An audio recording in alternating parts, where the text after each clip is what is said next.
Yeah, the one of the easiest things at first is ask somebody outside of your bubble, hey, do you mind clicking on these two links? One is to our website and the other one's to maybe it's Facebook, maybe it's LinkedIn. And do you mind just give me a quick review or a quick impression of that?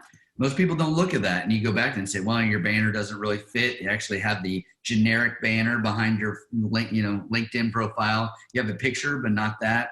The links don't make sense, or you don't have a description. Just some of these basic things, because the reality is people are clicking on it. People are seeing it.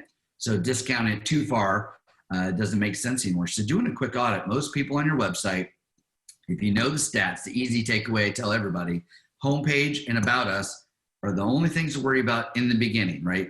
Until you knock those out, don't worry about the subpages. So is it easy to navigate? Are your pictures old? Are they blurry? I mean, every day we see bad websites and everyone knows it. And they're like, I know my website's bad. And they're not always that bad at all. But almost every website, you see things on there that if you just took 5-10 minutes and had a partner to make sure you did them quickly and easy, there's things to keep it up to date. It's usually images, links, and contacts. Make sure that contact is easy to find. Bearing it down at the bottom often means it doesn't get checked. So simply audit your own thing and ask somebody else to do it. They'll give you some really good, usable tips. And ask your partner, your web design partner, marketing partner, to see if they can help you with it. Welcome to the RockstarsRocking podcast, powered by Voluntary Disruption, a show dedicated to people who are crushing their business and life goals. These are bite-sized conversations with leading rock stars in their respective industry who are pumped to share their story to help drive you to the next level. So, are you ready to rock? Speaking of rock stars, here's your host, Eric Silverman.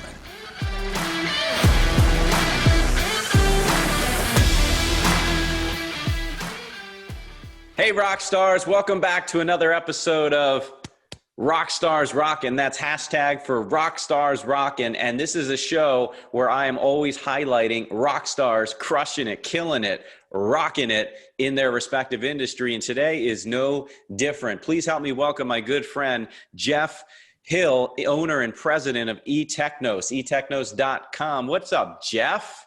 Hey, Eric, what's going on, man? Great to be here. Hey, man, I am living the dream, just like you, I'm sure. I'm so fired up and happy to have you on the show.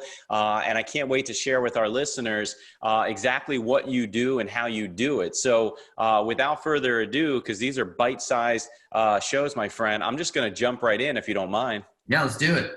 So let me ask you a question. You know, those of you that, those folks that are listening that don't know you and don't know your company, eTekhnos, eTekhnos.com, give us a thumbnail sketch in general of what you do, who you are. And then if you don't mind afterwards, I'm going to ask you some questions about how you got into the business, but tell folks about yourself.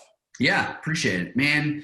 It's really cool to have a single focus, and my entire professional background has been in employee benefit technology and marketing. So since 1997, all I've done is messed with benefit portals, websites, marketing, communication, online enrollment, all these kind of things that have to do with just the industry I know, independent, small benefit and agencies, and obviously sometimes connected to P&C and some wealth management sometimes as partner. But when you have a single focus, not having to worry about what a great website is for a barbecue manufacturer or a cupcake, creator, then you really get good at what works and what doesn't. And my background in the benefits world and being in enrollment meetings and knowing about renewal struggles and finding the right piece, and we got a BOR in the good way, and then we didn't in the bad way.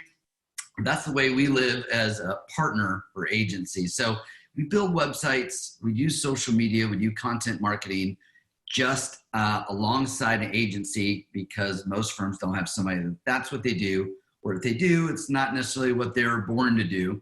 And so we try to find that sweet spot of let's create your authentic voice. Let's create a brand of you, whether it's a small brand, an entry level into I need a basic website, and a LinkedIn profile, all the way up to established agencies with really well thought out messaging on their website, social brand, blog, all those kind of things. It goes from small to big and everything in between. And we love having, I guess the best part of having that single focus is that when new things come out, we're not just, hey, Google Plus, oh man, you're missing the boat. People outside of the industry will always give you suggestions of what should be better. You're missing this, you're losing revenue if you're not doing that. And a lot of those things in our world, absolutely, and benefits is not, it doesn't work. Yeah, it's so not true for other people, for us. And so we get to live through that, and we spend years trying all these things. So when I talk to an agency and go, hey, let me just give you assurance. We could spend money on that, but it isn't going to be worth the time in most cases, and save all that stuff. So we love having that single focus.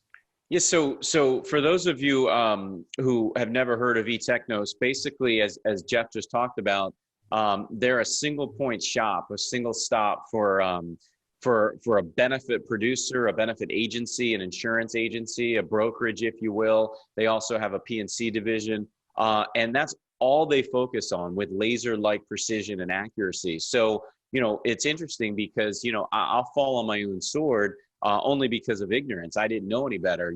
My company website, when we were redesigning it years ago and we were resetting it up, we wanted to hire a company to help us with it, but we didn't know where to start. So after a lot of research with Google, of course, just like anybody, we centered on a company that did a great job. I can't throw them under the bus in any capacity. They're fantastic, and I do recommend them. But the reality is they're not laser focused on the insurance and employee benefits world the way that I am as my full-time day job. And it was a good experience, but there was some things that after a lot of reflection and understanding of what Jeff's company does, that I wish I would have had. So with all that said, we ended up switching our company website management and design and hosting to Jeff at eTekhnos. And I did so based on the recommendation of many other industry colleagues and professionals and partners of mine all across the country that already work with Jeff and his team at eTekhnos. And I'm glad I did. And I really believe it's because of that laser focused on the insurance and employee benefits space. It's interesting, Jeff, you're not, I don't believe, currently a licensed insurance producer, but there was a time that you were a licensed insurance producer, and you could have gone down the road of going into the insurance business and selling quote unquote health insurance and other surrounding benefits, but you chose not to. That in and of itself just allows me the refreshing understanding that we're talking to somebody that gets employee benefits and knows how to talk the talk, speak the speak, for what it's worth. Can you talk about your background as far as where this whole web company started and why, and how you started focusing on employee benefits and insurance of all things? Could have focused on cupcakes and you chose benefits. Yeah, our story is I'm proud of it, and I'm so thankful and blessed how it ended up this way. So being at an independent agency in Austin, Texas, just like so many of you guys out there, we had the online enrollment, and we kind of created our own benefit portals with a super big techie guy. It's probably, we always joked that it was in his mom's basement up in New York, but didn't speak anything insurance. Right. And here I was learning the benefits world and what client meetings are like. We wanted to create these great things. So I found my own authentic voice going, I can speak benefits and insurance and enrollment and renewals and EOBs, but I get how that fits in with technology. And so I found myself being the guy that could talk to our clients and talk to our developer about what we needed, and that role in between as a dawning age of benefit technology specialist consultant. And then I got really lucky that my first boss, principal of our agency, founded this thing called United Benefit Advisor with another agency in Indianapolis. So I got to have this dawning original choice of going down the producer route, or this really cool thing of this association of agencies nationwide. I chose that one because it let me speak to what felt great to me, where I felt comfortable, and my authentic, what gave me energy was presenting to people that had that aha moment of like, somebody gets us and can help us, guide us through these things. And that's what I love. And then I got to do it for 130, 140 agencies nationwide, in office, in person, travel the country for almost 4 years, visiting with these agencies just to say, let me help you with how we can use your website as a tool and as a marketing that's different than other agencies. So I get to reinforce it, get to know folks. And then that story took that next twist of going, I would regularly run into agencies and partners and producers going, okay, you taught us all this stuff and you're fired up about it, but we don't know how to do it. We don't have the person. We don't have a Jeff or somebody like that. And I check on them, 2 months later and say, how's it going? We got a great meeting. And they're like, well, we haven't got to it, right? My renewal specialist is not a logo resizer or a hyperlink creator. Right. And so that was the, hey, can you love this stuff, you get it, can we just engage you? And that was my entrepreneurial moment of going, hey, I have a lot of friends in the industry that are asking for this, got the blessing, created eTekhnos almost 16 years ago. So this morning and back in 2005, we basically had the same goal. We get to try to get as many agencies to know there's a partner out there that speaks your speak, if you will, cares more about client services than, typical web folks. We all have that similar experience sometimes of they like to build a website, but not service oriented, and things take a long time and things don't get updated unless you nudge them. We want to get rid of all that because we care about prospecting, first impressions, forwarding relationships. So I got to go from that traveling country to show them to now being available to agencies of all types to be the hands-on. And so there's 9 of us at eTekhnos. We're not huge, we're not small, but we're a nimble kind of a small business only focused on benefits to do that web and marketing based on what we love. So I think our background built us perfectly that I don't think any other web firm would want to be hyper-focused on just benefits. But that's our home, and that's what we feel great about. So we love it. Yes. So talk about this for a second. So United Benefit Advisors, otherwise known as UBA, very well known in our industry. You were, I believe, one of their first hires, one of their first employees. You were director of technology, and that was kind of the springbuck that got you to the springboard that got you to where you're at today. And I know you work with a number of UBA partners and agencies, many of whom I know, they're partners of mine, they're friends of mine, colleagues, et cetera. When you are talking to a prospect, if you will, right? When you're talking to me, you first met me many months ago. What are the, I know my challenges, but what are the typical common challenges you hear from a frustrated benefit agency owner or technology person within the agency who's looking to find a new web company? What are some of the things you hear most? There's got to be some commonalities between every prospect. Yeah, the challenge of outsider world is that if you don't know industry, then a marketing or web or social media vendor has to try to figure out what does your company do, how it gets paid, all the things that take up a large amount of time.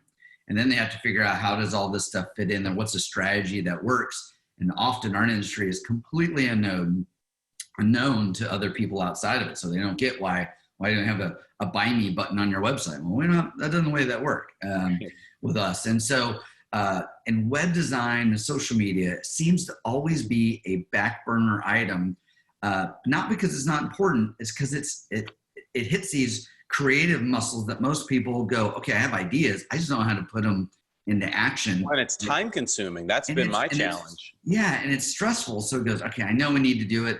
That didn't quite fit right. I know in other web and marketing, right, they rely on you to tell them and teach them and educate them. And that's a very big part of that takes a lot of time, and it often doesn't land you always in the right spot. So when we can skip all that, that's when I can say, like, hey, we know all these things already. Who visits your website and why? And by the way, let me tell you, stats wise, who visits your website and what page they click on and why. And so we can save you some of these. You're really stressing about the third paragraph on the 4th hyperlink subpage of services. Wait, you're talking about me? Yeah. By the way, I can show you the stats. They're only there for 30 to 40 seconds, right. And it's usually 2 clicks. And it's usually home and then the about. You want to see your team and the pictures. And then it's like, let me just help you go. Let's not worry about that because they're not getting a cup of coffee and scheduling time to review your website fully. So let's take that off the plate. And then also, of course, when we can suggest back to people what works and what doesn't, what looks great, maybe some things to consider.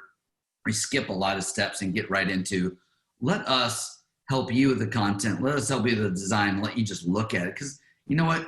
Everyone has a hard time describing what they want to see. All of us. I do. I have a hard time with that. So when you can just present things and change it from asking to let me suggest some things to you and you give me some feedback and then we'll unpack it and redesign something for you. It's a lot better and smoother process.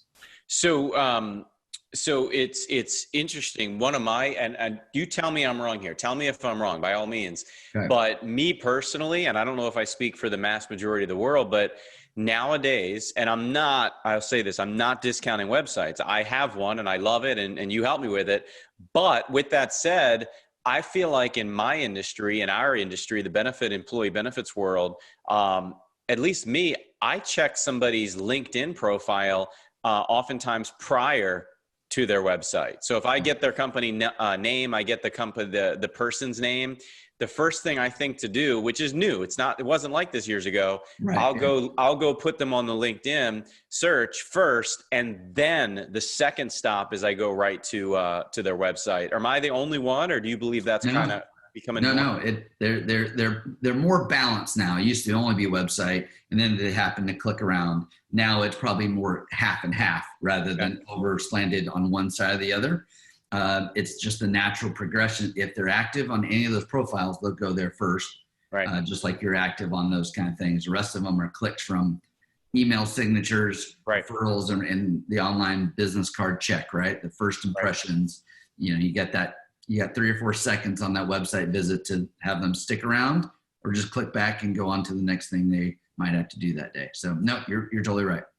So what's in our last couple minutes here? What's 1 or 2 quick tips that you might be able to give as some quick advice for folks considering that they want to revamp their site or put some new ideas to their site, other than just calling you, because we know that. But in general, what's something they might want to ask their current firm to do or consider trying?